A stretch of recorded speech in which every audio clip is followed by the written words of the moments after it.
ఇది మా తాతగారికి ఎవరో పూజారి ఇచ్చారంట. ఆయన నాకిచ్చారు. నిన్న పాత పెట్లు సర్దుతుంటే కనిపించింది. ఇప్పుడు ఇది ఎందుకుమా? ఇది మామూలు విగ్రహం కాదు. దీని మీద ధూపం వెలిగించి కోరిక కోరుకొని ఆ ధూపం ఆయనకి అభిషేకంగా మారితే ఆ కోరిక నెరవేరుతుందంట.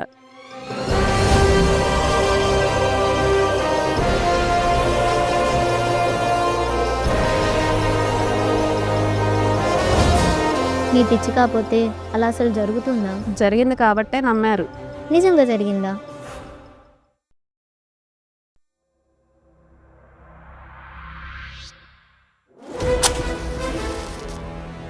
నా కోడలు బిడ్డని కంటానికి నిప్పులు పడతా ఉన్నది.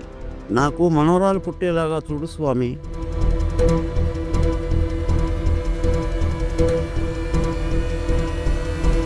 అయ్యా బాబు గారు, మీకు మనవరాలు పుట్టింది బాబు గారు.